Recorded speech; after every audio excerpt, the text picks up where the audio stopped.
to your heart's content. Absolutely. Hi, baby. Is this how we should sit? Yep, this is very nice. You know what? What? It's a freaking beautiful day. And it's September. It's just gorgeous out. Yeah. And I'm very glad I've got this opportunity to tell you guys, because if you're watching this, you're probably at the Spike, and I hope we're on the big screen. I get to tell you about the most incredible human being I've ever met in my life, and I've met a few of them. For those of you who don't know who this is Cyndy, my wife, the love of my life. Let me tell you a little story about her while I've got a chance. I won't take up the whole night, I'm not like that, but it brings me back to a time when I remember the young guys from work coming up to me as a 50-year-old that hadn't gotten married yet and asking me questions and for advice about how to deal with women folk, figuring I was some kind of an expert, which I probably fancied myself to be at one time. And I remember telling him, rule 1,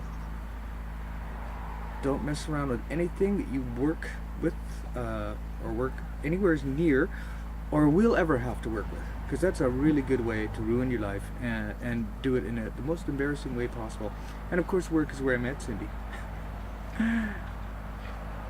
Yeah, I'm an expert, all right. And I remember the first time I saw her, and I remember saying to myself, look at those lips, the size of tugboat bumpers. Now, yes, a simple and shallow thing it may be, but I thought to myself, I must know what it's like to kiss those lips. And I wound up finding out, and the very first time I kissed them, I remember part of my soul leaving my body. Well, so I'm in the soup now for sure. Anyways, Cyndy met me just in time to see me get real sick. Her timing just was so exquisite. She got to know me well enough to fall in love with me just in time for me to go to the hospital and find out that I had a pretty serious ailment. Now, anybody with half a brain would have split, I would have thought. But hey, I wasn't out of the game yet. I mean, I thought, with her help, I could probably beat this. Who knows? You never know. You know, the game ain't over till the fat lady sings. That is an old saying. Anyways, I got busy living thanks to her, and you can't imagine how well taken care of I've been over the last 2.5 years. Is that how long it's been since I've been really sick? Yeah, with something that the things that they've got to fix it are pretty evil. Chemotherapy is not something that you guys want to get into if you can avoid it. It'll hurt you. And you can keep taking it until there's nothing left of you. I'm not that kind of guy. So I hung it up while the hanging's still good, and there's I don't know. I just thought I'd get out of the game while you still look like a human being, somewhat. I couldn't have done this on my own. These last 2 years that I've been alive, I couldn't have done anything. I wouldn't be here. I wouldn't have had the glorious, beautiful times, not any of them. The last 2.5 years, 3 years, none of you would have seen me. I would have been pretty much dead. I had somebody looking after me, there to hug me, to touch me, to make meals for me that you can't imagine. I would tell you the caliber of the type of care that I got, but you wouldn't believe it. So there's no point in telling you that this girl has gotten up at 3 in the morning, 2 in the morning, 4 in the morning, anytime, and helped me out, driven me to the hospital, to emergency, I don't know, what, 20 times? Has it been? I don't know. Well, it's been about that. And I realized that I could never have done what she did. I realized something. There's one thing a hell of a lot worse than having cancer. There's something way worse than this. And that is being in love with somebody that has it. And that's having to take care of somebody that has it. Oh, may God have mercy on you if you ever have to do that. Mind you,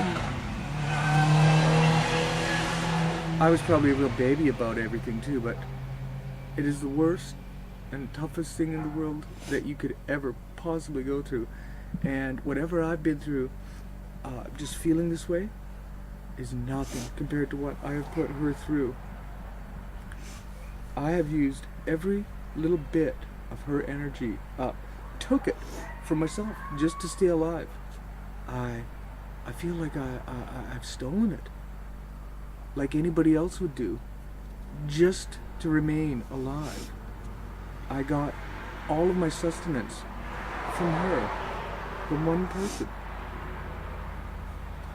who was here with me all the time, while she's holding down a full-time job, a very important full-time job. How do you thank somebody for that? What can you do?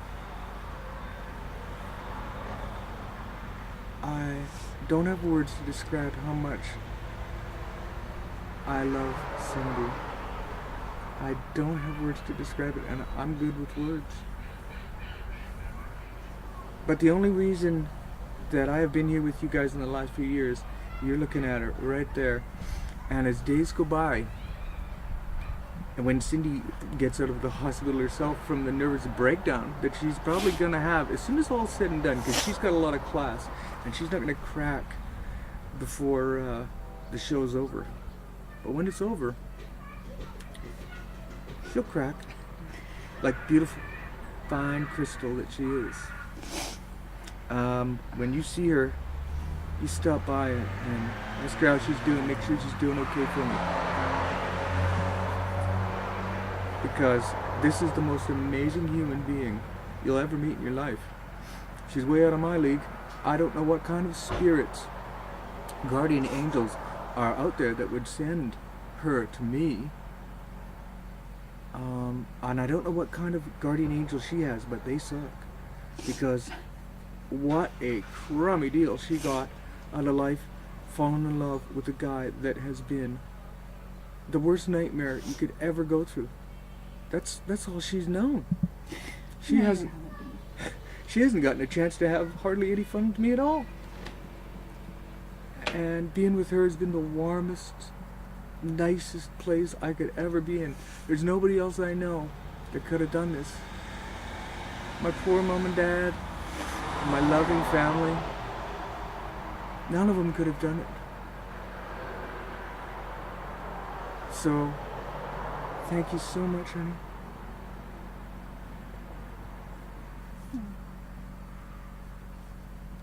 Let's just keep floating in our special little bubble that we got until I can't float anymore and you're on your own. And maybe then those guardian angels will give you a break and let you get on with life in a way that you deserve to. Because you've sure paid your penance here with me. You have entered sainthood in everybody's eyes. You are now a saint. And if I have a chance to come and visit you from the netherworld, I will be watching over you.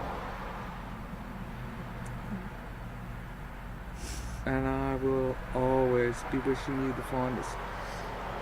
I'll make sure nothing bad happens to you. It'll all be good from here on.